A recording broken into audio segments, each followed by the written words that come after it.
नमस्कार दोस्तों, स्वागत है आप सभी का अपने अपने YouTube चैनल मैथ्स एकेडमी पर।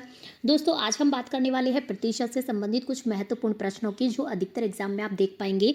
जैसे कि जो भी लास्ट ईयर के प्रीवियस एग्जाम पेपर है उनमें से ही हम ये क्वेश्चन चेकआउट करके लाए हैं। तो चलिए हम आपको बताते हैं। देखिएगा हमारा क्वेश्चन नंबर फर्स्ट, जैसा कि आपको स्क्रीन पर शो हो रहा है कि एक परीक्षा में 35% छात्र हैं वो क्या होते हैं, पास होते हैं और 455 छात्र फेल हुए। तो परीक्षा में कुल कितने छात्र बैठे थे? हमें परीक्षा में बैठने वाले कुल छात्रों की हमें संख्या बतानी है।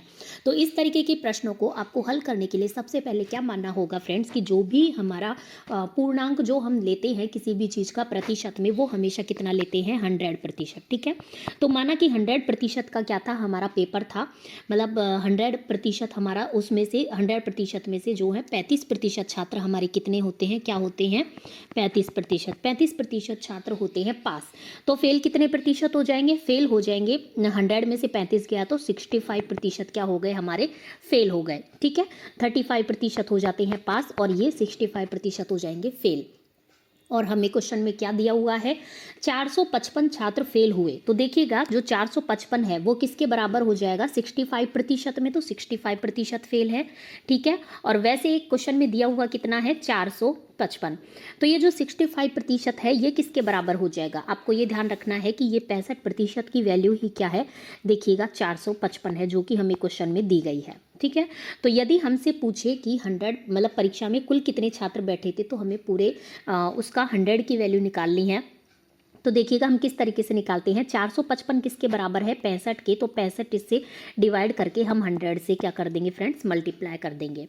हम 100 से मल्टीप्लाई करके इसको काट देंगे। देखिएगा सबसे छोटी संख्या से काटेगा ताकि आपको आसानी रहे। 5 एकम 5, 5 तिये 15, 5 नाम 45, 5 एकम 5। अब ठीक है, अब 13 7 क्या होता है, 91। 7 बार कट गया, 7 को अपन 100 से मल्टीप्लाई करेंगे तो हमें सही आंसर प्राप्त होता है 700, मतलब कि 700।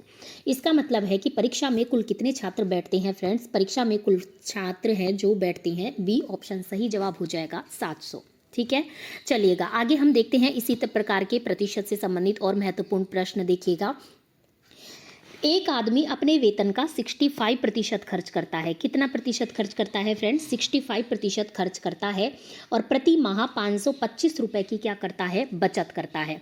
तो हमें क्या बताना है कि उसकी मासिक आय कितनी है। वही हमने आपको कुछ देर पहले ही बताया, प्रतिशत में हम टोटल कितना मानते हैं, 100%। तो 100% में से वो खर्च कितना करता है, 65%। 65% खर्च कर देता है। इसका मतलब उसकी जो बचत है वो कितने प्रतिशत बच गई, 100 में से 65 गए तो कितने हो गई, 35% उसकी क्या हो गई फ्रेंड्स, बचत हो गई। अब हमें क्वेश्चन में क्या दिया है, 525 रुपये की बचत वो प्रति माह करता है, मतलब कि जो 35% की वैल्यू है वो क्या हो गई, 525 हो गई। तो ये जो 525 है, ये 525 किसके बराबर हो जाता है, 35% के। हमें उसकी मासिक आय निकालनी है तो 525 बटा 35 ये इधर आ जाएगा। ठीक है, मल्टीप्लाई 100 की हमें वैल्यू निकालनी है तो 100 से मल्टीप्लाई हो जाएगा। देखिएगा 7 पंजो 35, हम 7 से काट देते हैं डायरेक्ट। देखिएगा 7 पंजो 35 और 7 7 49, 7 पंजो 35। ठीक है, अब इसको हम 5 से वापस से काट देते हैं तो देखिएगा 5 एकम 5, 5 दूनी 10, तो 5 एकम 5 एक बार कटेगा। और यदि हम देखें तो 5 तिया 5 6 7 मतलब 5 25। इसका मतलब क्या हो गया है, इसका मतलब 15 को 100 से मल्टीप्लाई करेंगे तो हम सही जवाब पहुंचते हैं 1500 तक। मतलब कि जो उसकी मासिक आय है वो कितनी आ जाएगी, 1500। मतलब इसमें सही ऑप्शन कौन सा हो जाएगा, ऑप्शन नंबर बी सही जवाब हो जाएगा, 1500 उसकी मासिक आय है।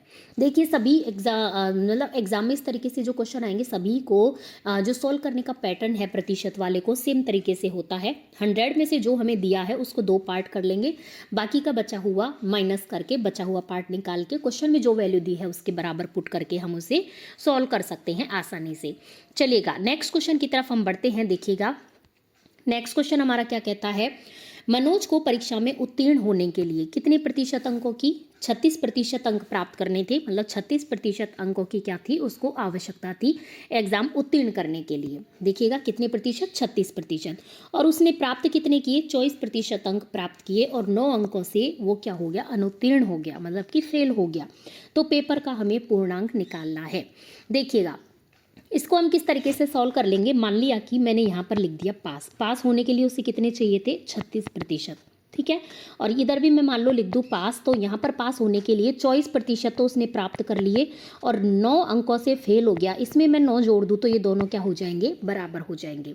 चलिएगा, और हम देखते हैं आगे क्वेश्चन में क्या पूछा गया है कि पेपर का पूर्णांक क्या था। देखिएगा फ्रेंड्स, मैं इस क्वेश्चन की बात करूं तो इस क्वेश्चन में इन दोनों का अंतर मतलब कि 24 और 36, मतलब इन दोनों का जो अंतर है वो कितना हो गया, 12%।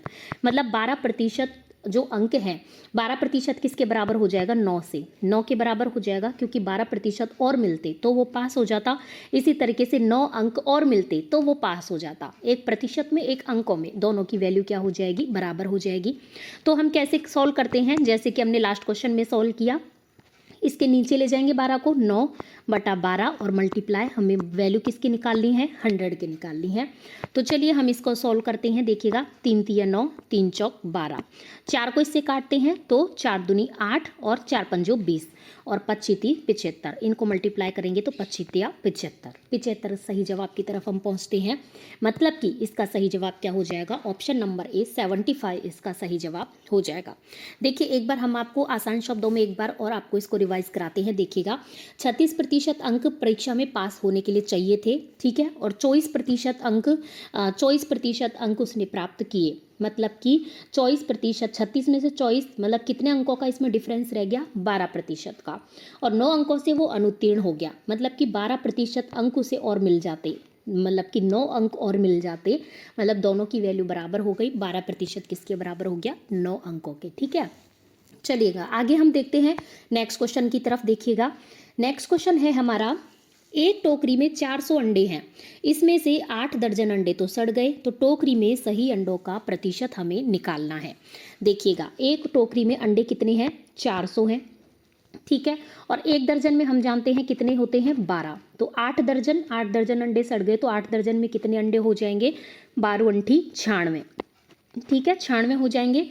इसका मतलब 400 अंडे थे, इनमें से 96 अंडे सड़ गए, तो सही अंडों की हम संख्या निकाल लेंगे माइनस करके 96 को, तो 304 इसका सही वो हो जाएगा कि सही अंडे कितने थे, 304 थे। अब ये क्या पूछ रहा है, सही अंडों का प्रतिशत कितना था। तो हम हर किसी भी चीज़ का या हर चीज़ का जो प्रतिशत निकालते हैं वो कैसे निकालते हैं, जिस भी चीज़ का हमें प्रतिशत निकालना होता है उसको हम ऊपर लिखते हैं। जैसे कि 304 हमें सही अंडों का प्रतिशत निकालना है, तो सही अंडे कितने हैं, 304 है। 304 के नीचे जो पूरे टोटल अंडे हैं, टोटल अंडों की संख्या वो कितने हैं, हमारी 400 है। मल्टीप्लाई प्रतिशत के लिए किससे करते हैं, 100 से, तो 2 जीरो से 2 जीरो कट गई।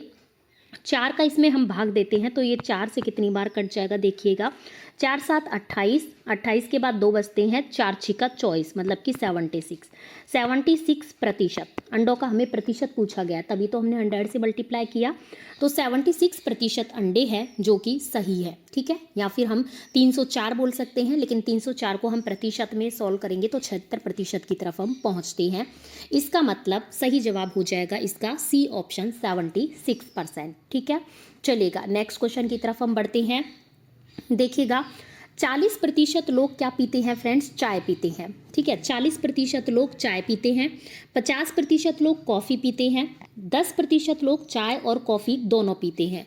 तो कितने प्रतिशत लोग हैं जो ना तो चाय पीते हैं ना ही कॉफ़ी पीते हैं। देखिएगा इस तरीके के क्वेश्चन सॉल्व करने के लिए आपने भी काफ़ी दफ़ा बनाया होगा। जैसे कि हम सबसे पहले इसको इजी वे में बनाने के लिए दो इस तरीके से कर लेते हैं।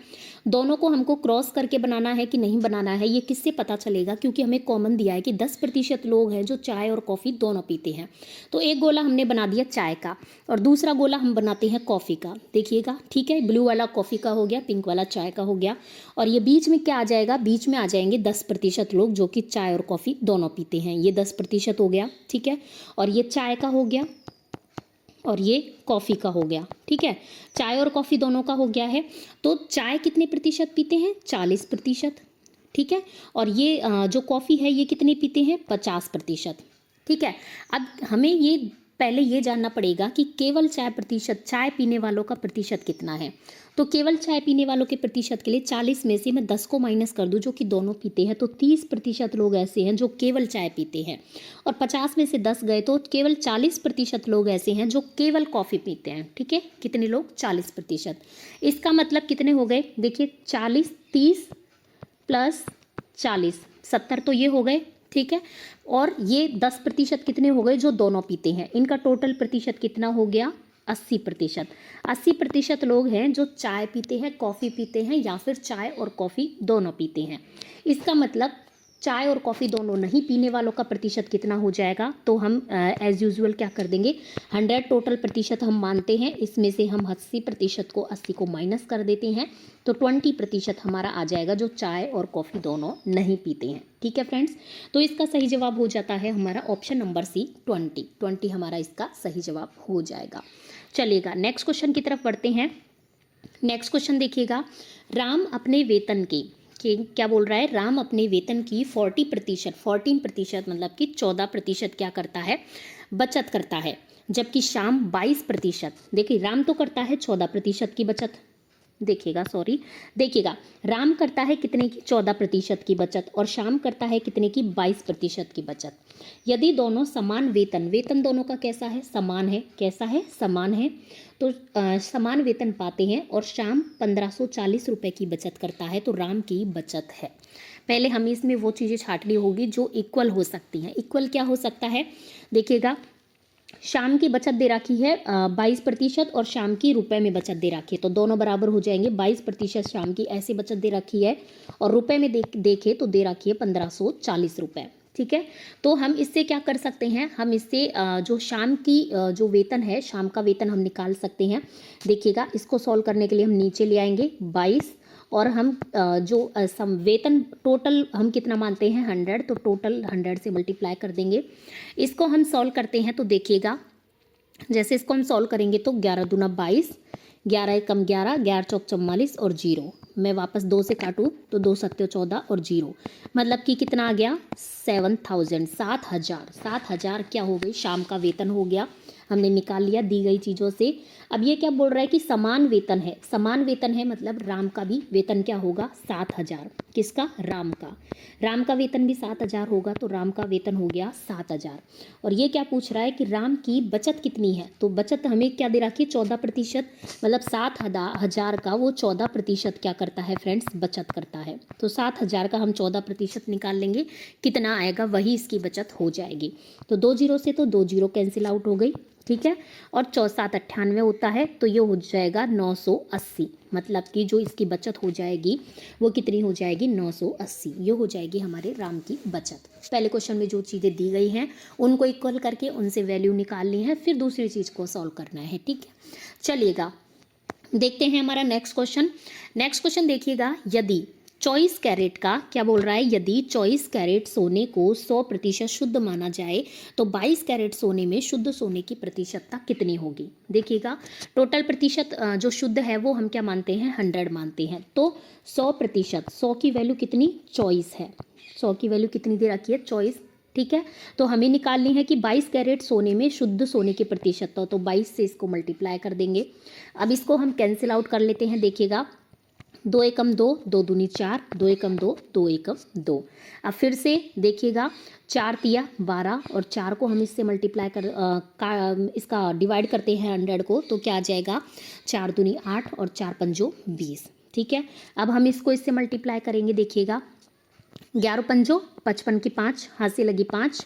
ठीक है, 11 दूना 22, 22 और 5 कितने हो जाएंगे 23, 24, 25, 26, 27, ऐसे काउंटिंग करके देख लेगा ताकि आपकी कोई गलती ना हो। इसमें हम किसका भाग देंगे 3 का, तो इसमें जब हम 3 का भाग देंगे तो 3 का भाग देंगे तो देखिएगा 3 नाम 27।